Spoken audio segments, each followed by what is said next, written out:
आप देख रहे हैं पृष्ठभूमि न्यूज।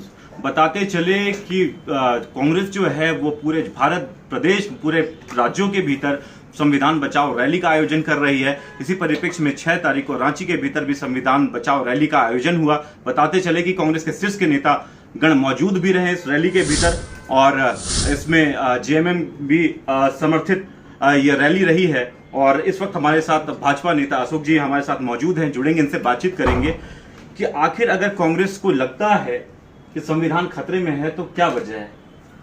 मुझे तो बहुत ताज्जुब होती है इस बात से। और थोड़े ये बेशरम लोग हैं।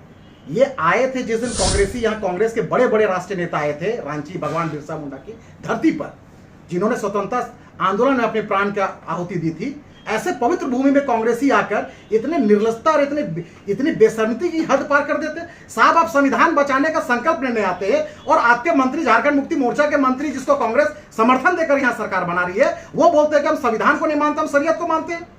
तो सबसे पहले तो आपके सरकार के मंत्री संविधान को दोयम दर्जा का समझते हैं, बाबा साहब के मूल भाव को अपमानित करने का काम करते हैं। तो सबसे पहले तो इनको संविधान खतरे उनके मंत्री से होना चाहिए था, तो मंत्री से इस्तीफा दिलाते, हेमंत सोरेन जी के पास जाते, जो इतने बड़े मैदान में सभा किए, वो भी भाड़े के भीड़ लेकर आए थे। इनको तो पूरा भीड़ लेकर हेमंत सोरेन जी के आवास पे जाना चाहिए था और वहां बोलना था कि बाबा साहब के संविधान का अपमान करने वाले आपके हफीजुल अंसारी मंत्री है, जो शरीयत को प्राथमिकता देखते हैं, बाबा साहब के संविधान को दोयम दर्जा का समझते हैं। तो पहले इस्तीफा दिलाइए, उसके बाद आप ये कार्यक्रम करते तो राज्य की 3.5 करोड़ जनता आपके इस आंदोलन का समर्थन करती। लेकिन आपके चाल और चरित्र में बिल्कुल विरोधाभास देखने को मिलता है। आप मंत्री को पहले हटाइए, उसके बाद संविधान बचाने का संकल्प। जी बिल्कुल। अशोक जी, आपने कहा कि बाबा साहब के संविधान पे उंगली जब उठाई है तो एक मसला सामने आता है कि जब बाबा साहब गए थे महाराष्ट्र के भीतर, चुनाव लड़े थे, उस वक्त एक विधायक था उनके पास, एक सांसद था उनके पास।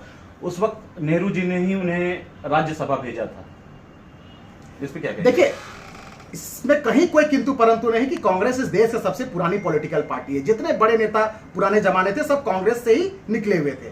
लेकिन क्या हुआ, कांग्रेस में अपने भारतीय जनता पार्टी के संस्थापक सदस्य हमारे मुखर्जी जी भी थे, जो बलिदान दिए धारा 370 के खिलाफ जाकर कश्मीर में, जिनकी हत्या हो गई।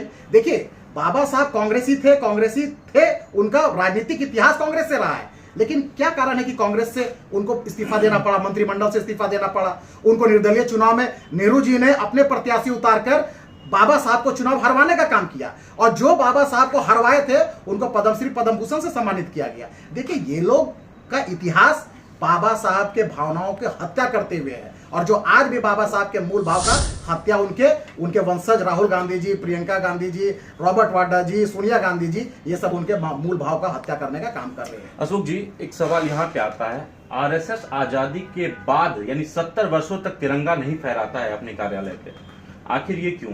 तिरंगे का आखिर इस तरह दोहरीकरण क्यों? देखिए, आप आरएसएस के बारे में अगर जानना है तो आप आरएसएस के शाखा चले जाइए। आरएसएस का शाखा अगर जिस दिन लोग चले जाएंगे, मैं तो कहता हूं कि देश के देशभक्त मुसलमान भी आरएसएस का शाखा जाते हैं। जी बिल्कुल। आरएसएस कभी यहां हिंदू और हिंदुत्व की बात नहीं करती, वो राष्ट्रवाद की भाव जगाती है। वो राष्ट्र भाव की इस मिट्टी से प्रेम करना सिखाती है, इस मिट्टी के प्रति अपने आप को समर्पित करने का भाव सिखाती है। इस देश से प्रेम कैसे करना है वो आप शाखा जाकर देखेंगे तब समझ में आ जाएगा। आरएसएस जब देश की एकता की बात करती है, देश के सांस्कृतिक सम्मान की बात करती है, देश के राष्ट्रवाद की बात करती है, तो इनके पेट में इसलिए दर्द होता है क्योंकि तिरंगे झंडे पे क्या तिरंगा झंडा फहरता है। आप कई ऐसे उदाहरण आपको देखने को मिलेगा। आप नागपुर जो राष्ट्रीय कार्यालय है, जहां वो केंद्रीय कार्यालय है, आप चले जाइए, वहां पर देश के प्रधानमंत्री जाते हैं, देश के राष्ट्रपति जाती है। अच्छा, प्रणब मुखर्जी जी भी तो कांग्रेस के नेता थे, राष्ट्रपति थे, कांग्रेस के बहुत सीनियर लीडर थे, सोनिया गांधी जी से भी बड़े बड़े लीडर थे, वो भी तो नागपुर गए थे। तो ऐसा नहीं है। देखिए, कांग्रेसी आरएसएस के खिलाफ इसलिए रहती है कि आरएसएस राष्ट्र भाव के मूल भाव से काम करती है और देश के आम जनमानस के अंदर देशभक्ति की प्रेम जगाती है। तो कांग्रेस के पेट में दर्द इसलिए दर्द होता है क्योंकि तिरंगे झंडे पे क्या तिरंगा झंडा फहरता है। आप कई ऐसे उदाहरण आपको देखने को मिलेगा। आप नागपुर जो राष्ट्रीय कार्यालय है, जहां वो केंद्रीय कार्यालय है, आप चले जाइए, वहां पर देश के प्रधानमंत्री जाते हैं, देश के राष्ट्रपति जाती है। अच्छा, प्रणब मुखर्जी जी भी तो कांग्रेस के नेता थे, राष्ट्रपति थे, कांग्रेस के बहुत सीनियर लीडर थे, सोनिया गांधी जी से भी बड़े बड़े लीडर थे, वो भी तो नागपुर गए थे। तो ऐसा नहीं है। देखिए, कांग्रेसी आरएसएस के खिलाफ इसलिए रहती है कि आरएसएस राष्ट्र भाव के मूल भाव से काम करती है और देश के आम जनमानस के अंदर देशभक्ति की प्रेम जगाती है, तो कांग्रेस के पेट में दर्द इसलिए होता है कि वो चाहते हैं कि 78 सालों से जिस तरह से इंदिरा गांधी जिंदाबाद, नेहरू जी जिंदाबाद, तो जिंदाबाद सिर्फ गांधी परिवार का करे, भारत माता की जय न करे। और भारत माता की जय बोलना हमें संघ सिखाता, आरएसएस सिखाता है। आरएसएस की शाखा में जाइए, वहां भारत माता की जय गूंजकारी के साथ आपको कान में गूंजते हुए सुनाई बिल्कुल, नमस्ते सदा वत्सले मातृभूमि। लेकिन यहाँ पे एक मसला ये भी आता है कि ये भी आरोप लग रहा है कि जो संघ है, आरएसएस की बात कर रहे हैं, उसमें अगर शीर्ष के जो नेता हैं वो आरएसएस की बातें अब नहीं सुन रहे हैं, कहीं पे कंफ्लिक्ट तो नजर आ रहा है। देखिए, ऐसा कोई विषय नहीं है, क्योंकि मैं भारतीय जनता पार्टी का प्रवक्ता हूं, आरएसएस का प्रवक्ता नहीं हूं, लेकिन आरएसएस मेरे डीएनए में है, मेरे विचारों में है और मैं आरएसएस का स्वयंसेवक हूं। इस नाते मैं इतना तो स्पष्ट रूप से कह सकता हूं कि आरएसएस में कोई मनमुटाव नहीं है। वो भगवा ध्वज को अपना गुरु मानता है, वहां कोई व्यक्ति गुरु नहीं है, वहां भगवा ध्वज गुरु है और भगवा ध्वज के नीचे जो खड़ा होगा वो उसका शिष्य होगा, वो उसका अनुयायी होगा, क्योंकि मेरा गुरु भारत माता है और वो भगवा ध्वज है। तो इसलिए यहां कोई गुटबाजी और कोई नेतृत्व को लेकर कोई समस्या नहीं है। भगवा ध्वज मेरा था, है और आगे भी रहेगा। अशोक जी, सबसे बड़ी बात है कि अभी मुंहतोड़ जवाब दिया है भारत ने, रिटेलिएट किया है और खदेड़ दिया है पीओके से और ध्वस्त कर दिया है, नाकाम कर दिया है इरादों को। और अभी पूरे विश्व की बात करें तो पूरे विश्व में भारत की बातें हो रही हैं निश्चित तौर पे।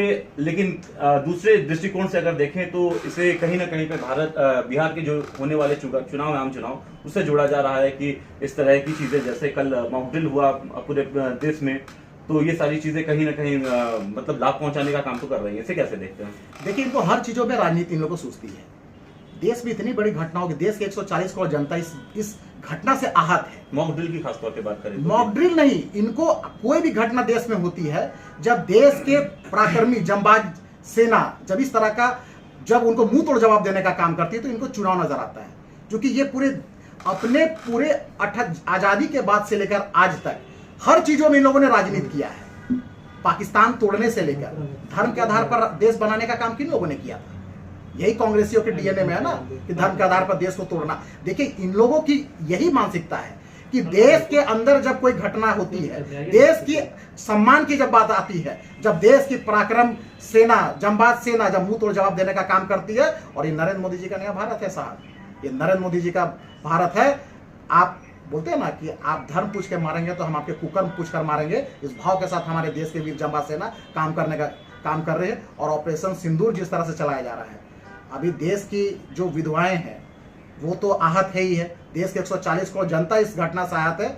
लेकिन आहत तो साहब ऐसे लोगों को भी होगा कि पाकिस्तान भूतों न भविष्य और वहां के आतंकवाद परस्त लोग कभी जीवन में नहीं सोचेंगे कि उनको 72 नूर भी नसीब होगी, 72 नूर भी नसीब होगी। उनके शरीर के इतने चिथड़े उड़ेंगे कि उनको नसीब नहीं होगी, अपनी चिथड़ा गिनते गिनते इनको मौत पार हो जाएगी। लेकिन इनको 72 हूर भी नसीब नहीं होगी और शरीर का एक बोलते हैं ना मांस का टुकड़ा भी उनको नसीब नहीं होगा। इसलिए ये भूल भलैया भी ना रहे, ये नया भारत है, नरेंद्र मोदी का भारत है। आप आंख दिखाएंगे तो आंख फोड़ने का काम हम लोग करते हैं। जी बिल्कुल, देख सकते हैं अगर कोई आंख दिखाता है भारत की ओर तो वह आंख फोड़ने का काम करती है ये सरकार और मुंहतोड़ जवाब देती है। जिस तरह से पहलगाम के अटैक के बाद जिस तरह से हमारे सेना के जवानों ने मुंहतोड़ जवाब दिया है और 9 ठिकानों को ध्वस्त कर दिया है, जहां तक खबरें आ रही हैं कि हाफिज सईद जैसे लोगों के मकानों को ध्वस्त किया गया है और पूरे परिवार को चिथड़े उड़ चुके हैं उनके परिवार के, तो वाकई में ये एक नया भारत है जो अब मुंहतोड़ जवाब देने को तैयार है। बाकी खबरों के लिए आप देखते रहिए पृष्ठभूमि न्यूज। मैं सुलभ मिश्रा।